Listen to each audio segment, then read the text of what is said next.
Hi there everybody, welcome to a new video. Today we're going to be taking a look at some alternate or original design watches that you can find coming up on that 1111 sale Aliexpress.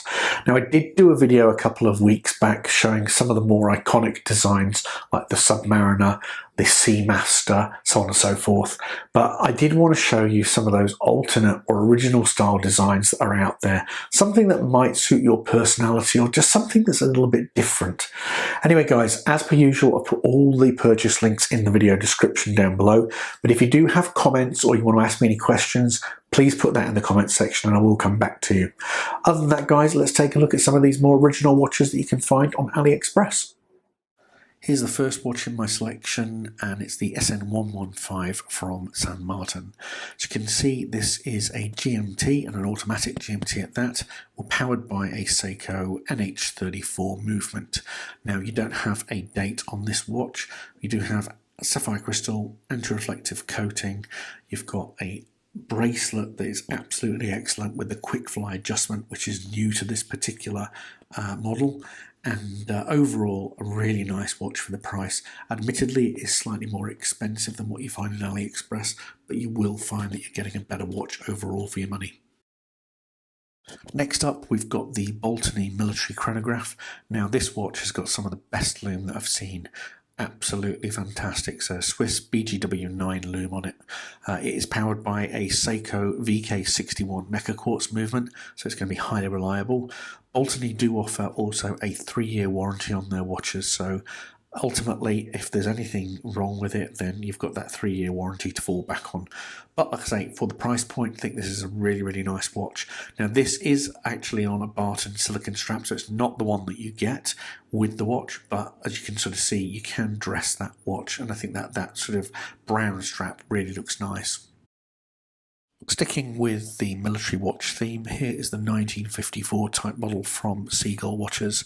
Now this is a PVD finished case. You do have a really strong lume. You do get the, I suppose, bullet cartridge sort of effect on the dial, which I'm not too keen about. But overall, it's a Flieger style watch, accentuated by that Flieger style strap, but really nice watch for the price point. Again, it's got that seagull movement in it, which is really high quality, and overall a very nice watch if you like that Flieger style. Next up, and something slightly more dressy and unique, is the Pierre jumping hour hands watch. Now, this watch is rather unique because of the way in which it displays time. The easiest way to explain it is regard the date window that you can see as the hour, and the main hand on that dial will go around once per hour around that dial. So rather unique, and certainly an interesting talking point for some of your friends if they're into watches, but a very nice salmon dial, and overall a very classically proportioned watch, something you should consider if you do want a watch that is slightly dressier.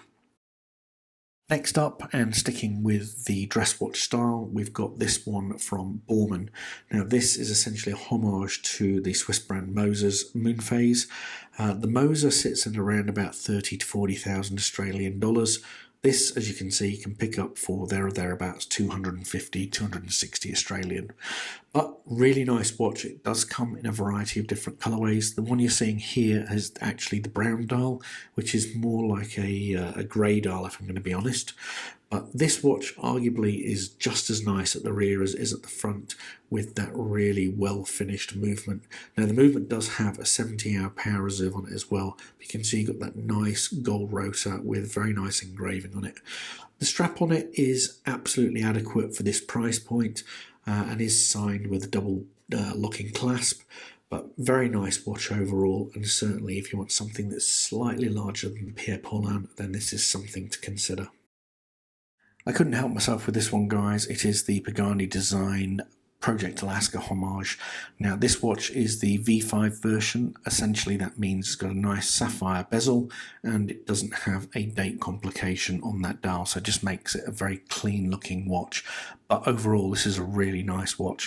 It was something Again, I've found this quite often recently, something I wasn't really bothered about when I got it, but in the hand I was really impressed with it, and I must say in some respects I actually prefer it over the original black dial version, but rather unique with that red colourway and those hands on the chronograph wheel. Very nice bracelet. Again, I've said this in my previous videos, some people say that it's shitty.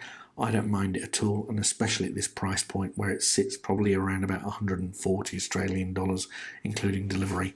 It is powered by a Seiko Mecha Quartz movement, so reliable and accurate, and quite, I suppose, the biggest advantage is absolutely service-free. Just swap the battery out when it dies. Last but by no means least, this is the Cartier C822. This is a relatively new watch from Cartier, but is a homage to the Seiko 5 Sports. Now, I've put this one and included it in the selection because it is a 20% of the price of the Seiko 5 Sports model that you can buy. Retail in Australia for a Seiko 5 Sports sits at around about $550 to $575 Australian. This thing you can pick up for about 120 to 140 Australian dollars. But most importantly, and strangely enough, it does have a Seiko NH35A movement inside. So for all intents and purposes, it is a homage, but not really a homage. The lume on it is absolutely adequate, really nice watch, and it sits at 40 mils on the wrist, so it's not particularly large. If you want a dive watch, but you don't want to look like you've got Big Ben on your wrist, then this is certainly something to consider. So there you go, guys. That's another 6 watches for you to maybe consider buying on the Aliexpress 1111 sale. Again, if you do have any questions or queries, please do ask me. I will come back to you in the comments section. But other than that, guys, hope you have a lovely rest of the weekend, and I'll see you in a new video soon. Take care. Bye.